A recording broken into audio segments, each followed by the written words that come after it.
So the next lecture that we're on now is Early Christian and Byzantine Art.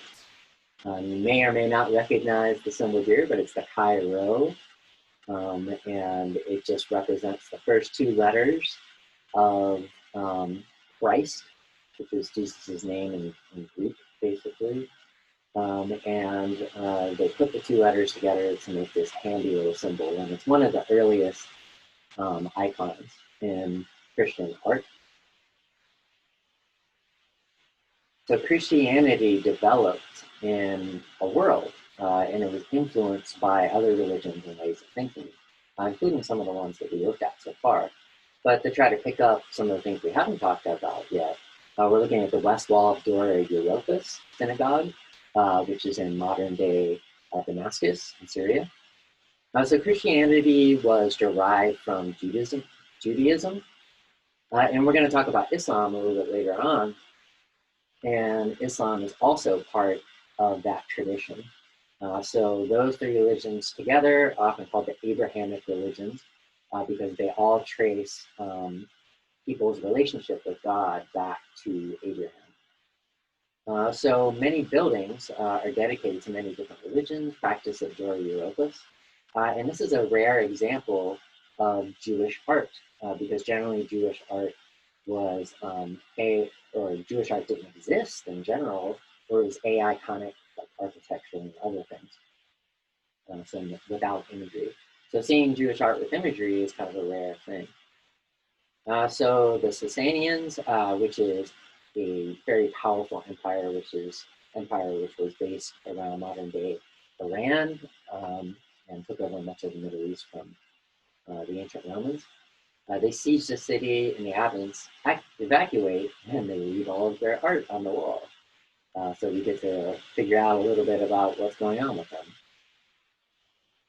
So the scenes are from the Old Testament, which is the Jewish Bible. So the most important part of the Testament, the Old Testament to the Jewish person, was the Pentateuch, which is the first 5 books of the Bible. This tells the story of the origins of the world and the Jewish people. So the story of the origins of the world and the Jewish people, that's a mythology. Remember, again, when we use that word, we're not talking about truth or fiction. We're talking about the story of a people. So that's what the first 5 books of the Bible are. They're in mythology. So some of the stories, if you're familiar with these stories, whether it's through Islam, Christianity, or Judaism, you might recognize. So this story is from Exodus, and it's the 2nd book of the Pentateuch. And it tells the story of the Jewish people's exile and enslavement in ancient Egypt, and how they were eventually able to escape that through the grace of God. So in this one, we're seeing one story. It's the finding of the baby Moses. So if you're not familiar with the story, in ancient Egypt, the Pharaoh, he had been informed from some of the diviners that there was going to be a Jewish male baby that was born that was going to bring down his power. So he wanted to prevent this from happening. So he ordered that every Jewish baby below a certain age was to be slaughtered. So Moses had just been born, and Moses' mother obviously didn't want him to be slaughtered. So what she did is, and just like to reiterate, at this time the Jewish people are in diaspora, and they've been enslaved by the Egyptian people. And I should also mention that we don't have any historical evidence of this. So this is part of the story, but I'm not attesting to its historical accuracy. So, so obviously Moses' mother doesn't want him to be killed. So what she does is she makes a boat out of reeds. Doesn't look very reed-like in this picture, does it? And puts Moses in there. He's an infant. And kind of floats him down the river, and then she hides in the reeds. You can see them on the side, waiting to see if someone picks him up. So it floats by the Pharaoh's daughter, and the Pharaoh's daughter sees a baby by itself, and it's like, oh my gosh, so cute. I want some of that. So she picks the baby up, and then Moses' mother comes out of the reeds and says, I'll volunteer to be the wet nurse for this baby. So that way she can ensure that her son would be protected. So this is one of these stories where, and you see them often in the Old Testament, where, and it's kind of similar to what you see in the Greek myths, where there'll be an earthly thing that happens, and then in some ways God will intervene or inspire someone to stop it from happening. It's really this like kind of like idea of fate. So this is going along with that idea as well. So one of the things you'll kind of notice is that this art is different than what we saw in other ancient Roman art. Remember how in ancient Roman art we were talking about how there was a lot of naturalistic elements. They tried to make things look three-dimensional, and they did that in a bunch of different ways by having overlapping figures, figures that were smaller, that were in the background, atmospheric perspective, shadows, all of these things. And you'll probably notice that in molding of light, molding of the figures through light, you'll notice that most of that is missing from these pictures. So by the time we're getting to the 3rd century, 4th century, Roman art had kind of changed and become somewhat flatter and less interested in naturalism. So when the Jewish people hired these artists, when they commissioned these Roman artists, they did it in a style that was more current at the time. And the reason why I'm mentioning all this stuff is because we'll see that this style becomes this like less naturalistic style becomes more popular in Christian art, at least over time. So some of the ways that you can see the things that are missing that would make it naturalistic are the things I talked about. There's no atmospheric perspective. We're not really in an environment. We don't have a lot of shading in the figures. We even have like kind of dark outlines around the figures that make them look a little bit more two-dimensional. There are some three-dimensional aspects, but generally naturalism isn't the big focus with this picture. So we also see that 2 different parts of the story are being told in one frame, not something that we saw in ancient Roman painting that we looked at in the previous lecture. So this one we can see some elements that are similar to what we saw in ancient Egyptian art, including hierarchic scale. So in the middle, we have Moses being portrayed as a Roman senator. So, you know, the people of this time would have no idea what Moses dressed like, you know, if he was a historical figure. They wouldn't have any idea. So they wanted to make him look powerful, so they dress him as a Roman senator, and people can relate to that. They're like, oh yeah, that represents power. But also, they visually represented this by making him larger than all of the other figures. You can see again, it's very two-dimensional. We don't really have a space made. Everybody is kind of like smacked up against what we call the picture plane. In other words, this imaginary border between us and what's going on in the picture. So all of these figures that represent the 12 tribes of Israel are much smaller, and then Moses is much bigger. So these figures have their hands up. They're called Arant figures from arare, which is the infinitive, meaning to pray in Latin. So this is something that carries over all the way, going back all the way to ancient Mesopotamia that you'd seen before. And then middle, we have something that's more contemporary to Jewish culture, and that's a menorah. It's not something that Moses would have been aware of, but through this, they're kind of connecting contemporary Judaism with the ancient origins of Judaism. So yeah, so Moses giving water to the 12 tribes of Israel. This refers to after, again, through the grace of God, Moses had escaped Egypt with the Jewish people. They ended up in the desert wandering around because they refused to listen to God. That's another big theme of the Old Testament. And they needed some water.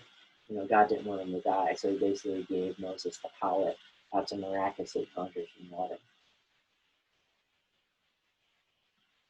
So early developments in Christianity, and again, it's kind of important to understand that the first Christians, including Jesus himself and Mary and John the Baptist, were all Jewish.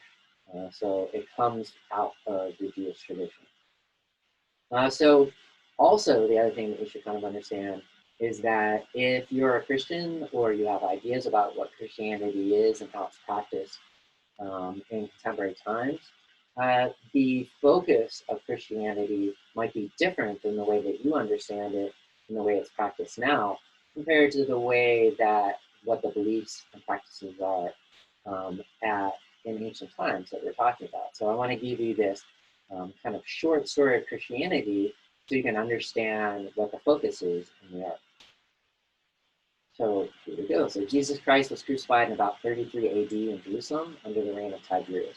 So most people believe that Jesus was a historical figure, and these dates are approximate. And Tiberius is a real historical figure. He was a Roman emperor.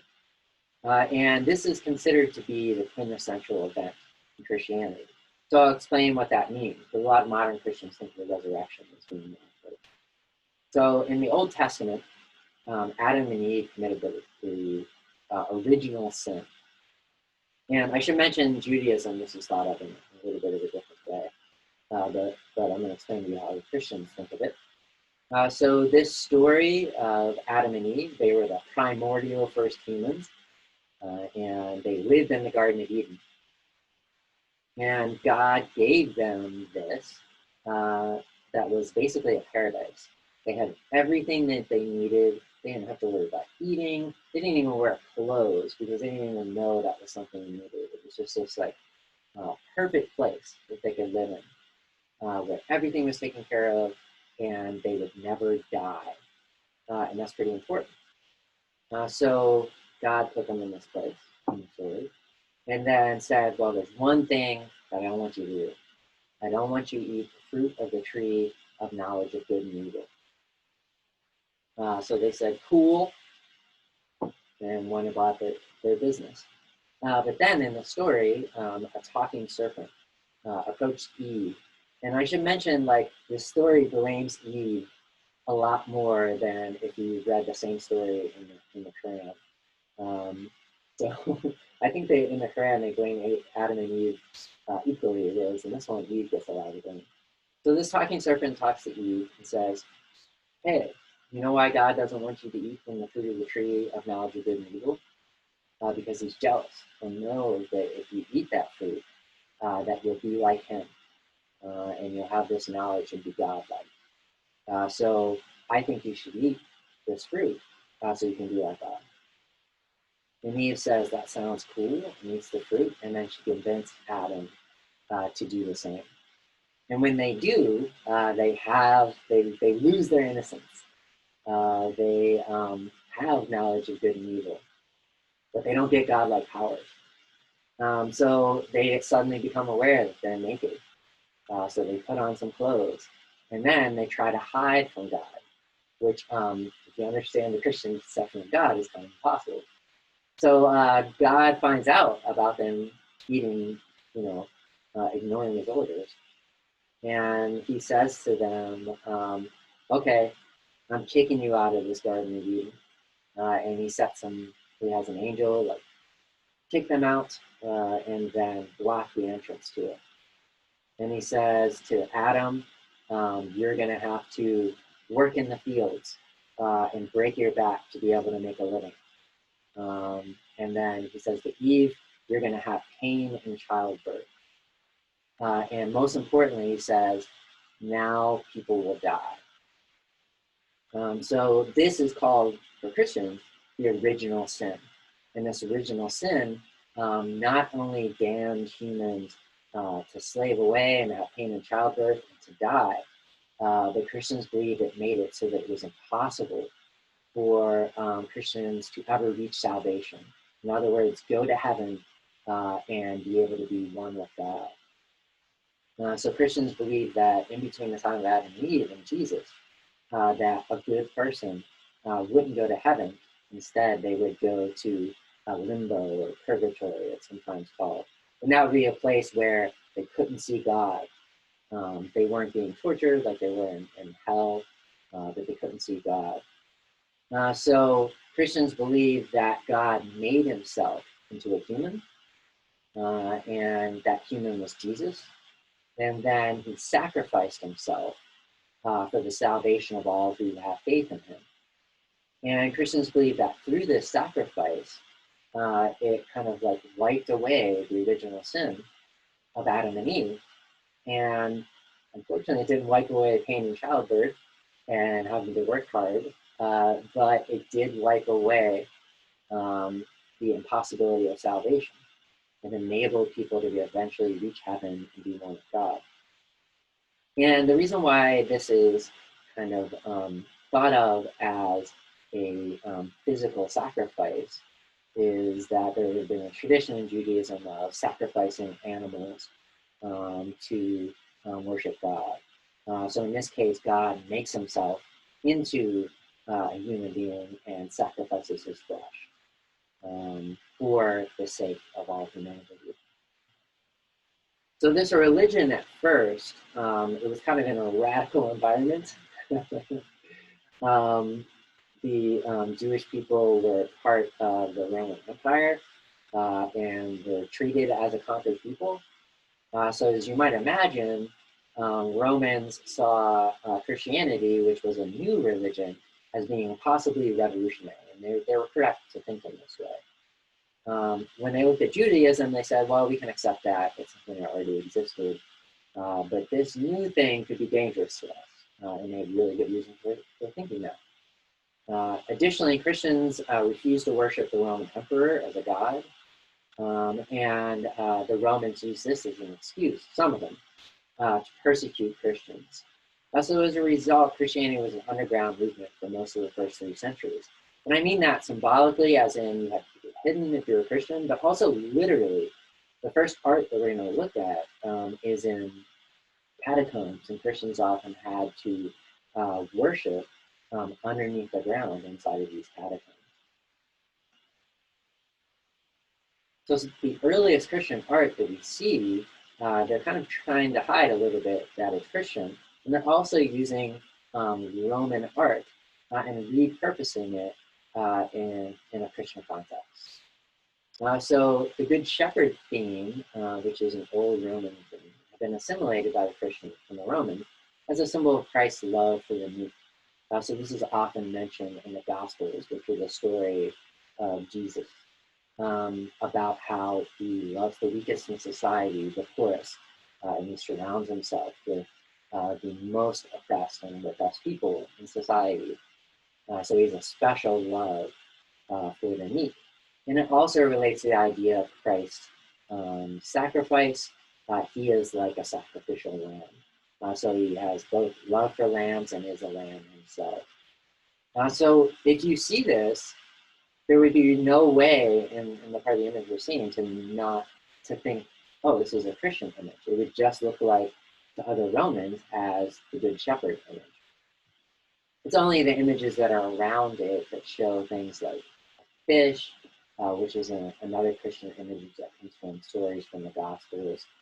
And that way, Christians would be able to recognize that it's one of their images.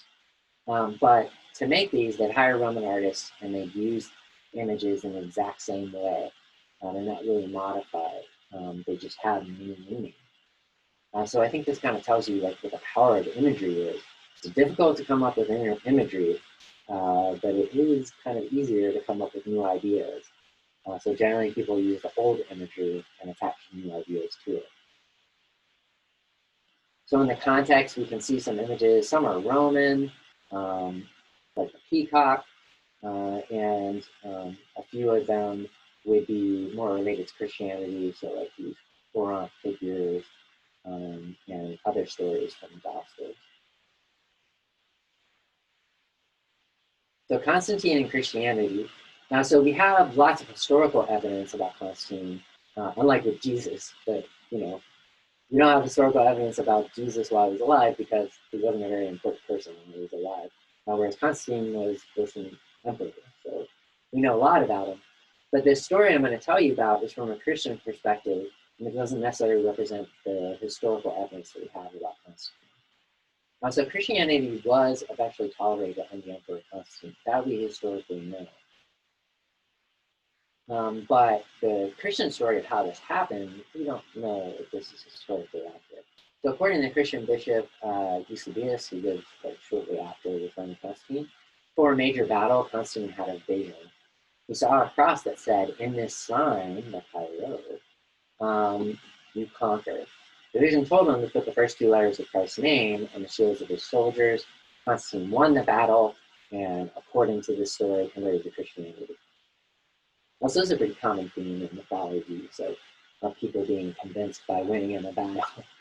I guess military leaders and autocrats like to win battles, and if you let them do that, then they'll believe in you. So that's the legend, but we do have historical evidence that he issued the Edict of Milan, so a real thing, which extended tolerance to all religions, including Christianity.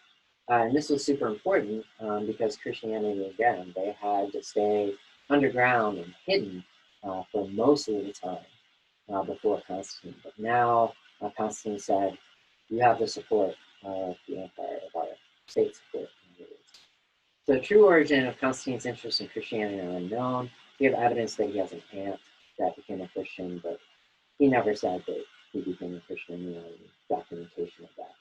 But it doesn't matter. We're talking about what the Christians believe, so we're going to see some of these ideas in the stories. And the effect is that Christianity was able to be associated with state power and create bigger and more expensive things, basically. So a couple of other things to understand are the way that the Roman Empire dissolved. It did so in a very particular way, and it will help us understand some of the early art. Now, so Constantine had been dealing with the same problem that a lot of Roman emperors had been. It's a huge empire. How do you administer it? And by administer, meaning if somebody wants to revolt, how can you get some soldiers out there very quickly? How can you get supplies to them? And this is a fiendishly difficult problem. So he thought, to solve the problem, I can split the empire in two. And he found a new capital, which was eventually named after him, Constantinople. That the city of Constantinople is now called Istanbul, and it's in modern-day Turkey. So he finds this new capital, it's named after him, and that way they can have leadership here and then leadership in Rome, and hopefully get things done a little bit quicker when people when they have to deal with uprising. So this is kind of important because we'll see that the Western Empire was eventually taken over by people that the Romans called barbarians. So we talked about the concept of barbarians before in reference to the Greeks. And the Greeks are ethnocentric, and they basically saw everybody that wasn't Greek as being a barbarian. But the Romans, since they have an empire and they have to bring more people in and more cultures in, instead, they thought of the people that they were able to conquer, so people in the Middle East, North Africa, and in Europe, at least this part of Europe, as being civilized, and then the Germanic people up here who they couldn't conquer as being barbarians. So that's why they call these the barbarian invasions.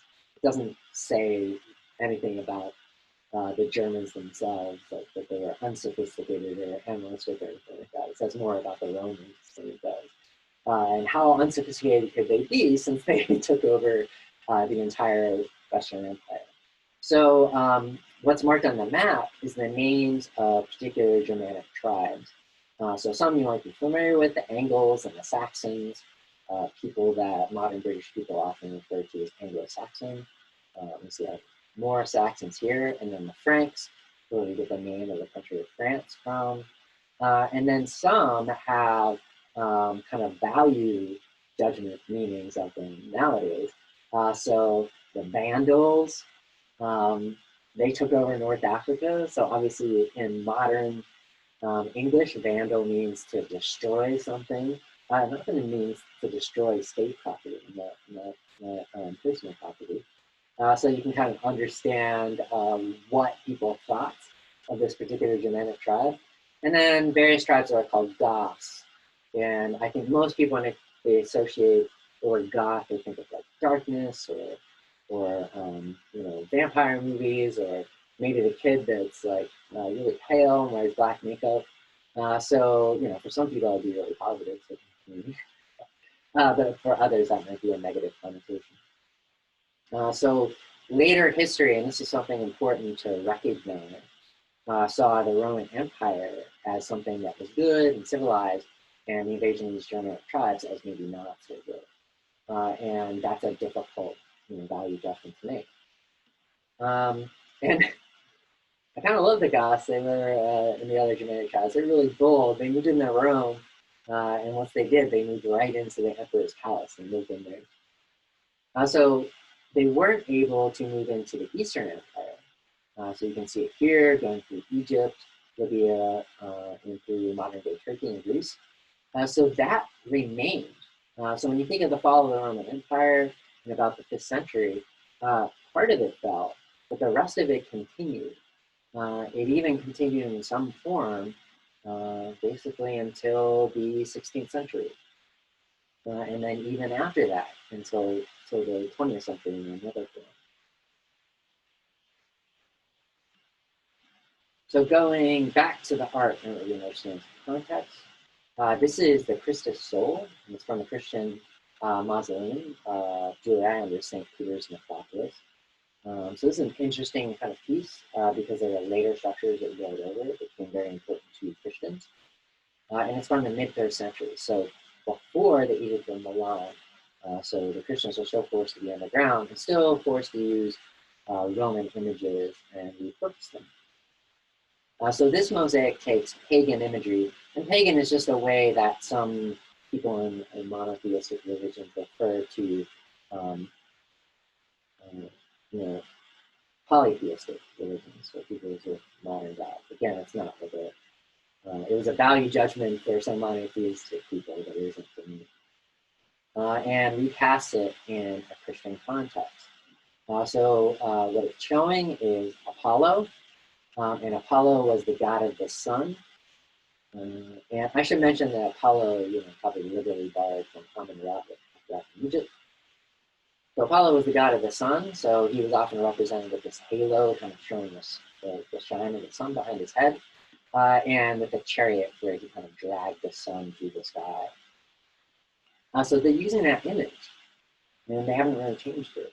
But that image became associated with Christ, and then later with holy people in general. So this halo that is used came to represent first Christ, and then kind of like spiritual people afterwards, and it comes from ancient Roman imagery. The same thing happened in Buddhism, if you're interested. And by the way, I teach a class on Asian art, you can learn about that.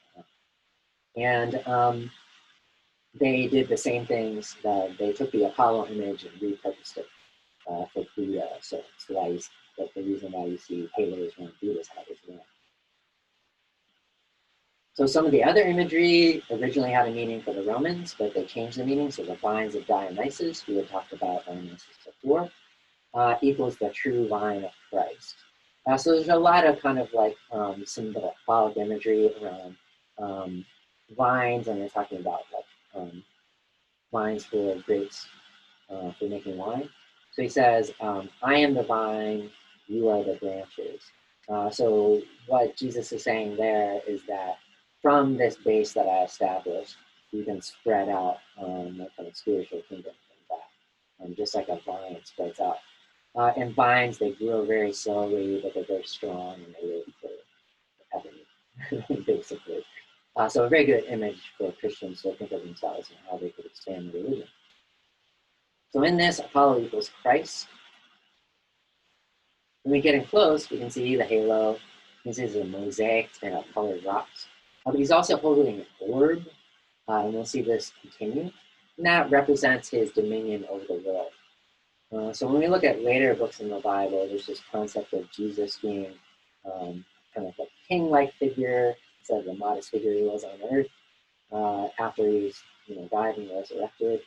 And he would be like the king of heaven and earth. This orb represents both the earthly universe and the heavenly And we're going to see this repeated again.